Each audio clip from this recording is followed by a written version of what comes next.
कभी सोचा है जब प्यार और दर्द दोनों एक ही इंसान से मिलें तो क्या करना चाहिए? आज हम बात कर रहे हैं कॉलिन हूवर की बहुत ही मशहूर किताब इट एंड्स विद अस। ये वो किताब है जिसने सच में दुनिया भर में लाखों लोगों पर गहरा असर डाला है। एक कहानी जो प्यार की उम्मीद देती है पर मुश्किल सच्चाइयों से भी रूबरू कराती है। बिल्कुल। आज हम लिली ब्लूम की कहानी को थोड़ा गहराई से देखेंगे। उसके जो सपने थे, उसका प्यार और वो एक फैसला जिसने सब कुछ बदल दिया।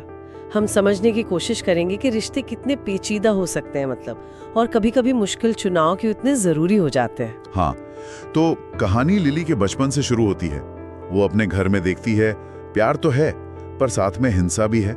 उसके पिता वो उसकी माँ पर हाथ उठाते थे और लिली के मन में हमेशा ये सवाल रहता था कि माँ ये सब क्यों सह रही हैं, वो कुछ करती क्यों नहीं।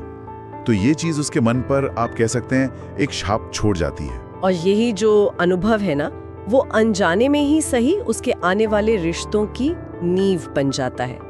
इसी दौरान खैर उसकी जिंदगी में पहला प्यार आता है। एटलिस कॉरिगन एक थोड़ा मुश्किल परिस्थितियों वाला लड़का था वो, पर लिली का उसके साथ एक खास जुड़ाव था। लेकिन वो साथ ज्यादा टिकता नहीं, एटलिस चला जाता है। फिर कई साल बीत जाते हैं और लिली मिलती है डॉक्टर रायल किनकेड से। कामयाब है, दिखने में अच्छा है और शायद वो सब कुछ है उसमें जो लिली ने एक साथी में सोचा होगा। उनके बीच एक जबरदस्त केमिस्ट्री है। लिली को लगने लगता है कि शायद यही है सच्चा प्यार। पर यहीं से कहानी थोड़ा मुश्किल मोड़ लेती है। रायल का प्यार जितना गहरा लगता है ना, उसका गुस्सा उतना ही डरावना है। धीरे धीरे उसका वो अग्रेसिव नेचर, वो कंट्रोल करने की आदत वो सामने आने लगती है। और फिर एक दिन वो लिली पर हाथ उठा देता है। ये लिली के लिए बहुत बड़ा झटका होता है। बिल्कुल, क्योंकि ये उसे सीधा उसके बचपन के उसी माहौल में खींच लेता है। वही डर, वही सवाल खुद को दोहराएगा। जी हाँ, और यही इस किताब का सबसे बड़ा संघर्ष है। ये सिर्फ फिजिकल वायलेंस की बात नहीं है, ये उस इमोशनल कश्मकश की बात है जिससे गुजरना पड़ता है। रायल माफी मांगता है, वादे करता है, और लिली उस अच्छे रायल को देखना चाहती है जिससे उसे प्यार हुआ था।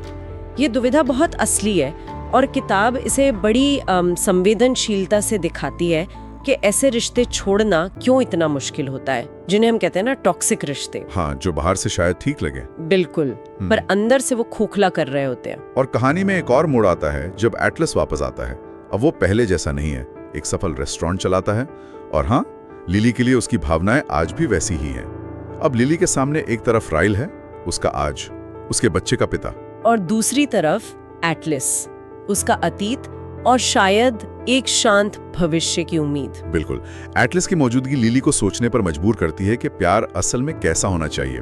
क्या प्यार में डर और दर्द का होना जरूरी है? और जब रायल की हिंसा फिर से होती है और इस बार लिली प्रेग्नेंट है, तब लिली एक बहुत अहम मोड़ पर पहुंचती है। उसे ये एहसास होता है कि ये जो पैटर्न है, ये जो चक्रव्यूह है, इसे तोड़ना ही होगा। और वो लेती है वो मुश्किल फैसला, रायल से अलग होने का। किताब का जो टाइटल है इट एंड्स विद अस, वो इसी फैसले से जुड़ा है। जी, ये फैसला सिर्फ उसके अपने लिए नहीं है, नहीं, उसकी बेटी के लिए। बिल्कुल, ताकि हिंसा का ये जो सिलसिला है वो अगली पीढ़ी तक न जाए, ये चक्र यहीं टूटे। और ये फैसला लेना कोई आसान बात नहीं थी। इसके लिए बहुत हिम्मत चाहिए, सेल्फ रिस्पेक्ट चाहिए। सही बात है। कहानी बहुत खूबसूरती से ये दिखाती है कि कभी कभी प्यार का मतलब जाने देना होता है, खासकर तब जब वो रिश्ता आपको अंदर से तोड़ रहा हो। तो ये सिर्फ एक लव स्टोरी नहीं है, ये सर्वाइवल की कहानी है, हिम्मत की कहानी है और एक माँ के प्यार की कहानी है। तो इस कहानी से जो सबसे बड़ी बात निकल कर आती है वो शायद ये है कि अपने लिए और अपनी आने वाली पीढ़ी के लिए आवाज उठाना, स्टैंड लेना कितना जरूरी है, चाहे रास्ता कितना भी मुश्किल क्यों न लगे। ये दिखाती है कि बदलाव मुमकिन है, दर्दनाक पैटर्न तोड़े जा सकते हैं। बिल्कुल, और ये कहानी हमें ये भी सोचने पर मजबूर करती है कि हम रिश्तों में किस तरह के बर्ताव को स्वीकार करते हैं और कहाँ हमें एक लाइन खींचने की जरूरत है। ये एक बहुत जरूरी सवाल है, सिर्फ लिली के लिए नहीं, हम सबके लिए। ये कहानी एक गहरा विचार छोड़ जाती है।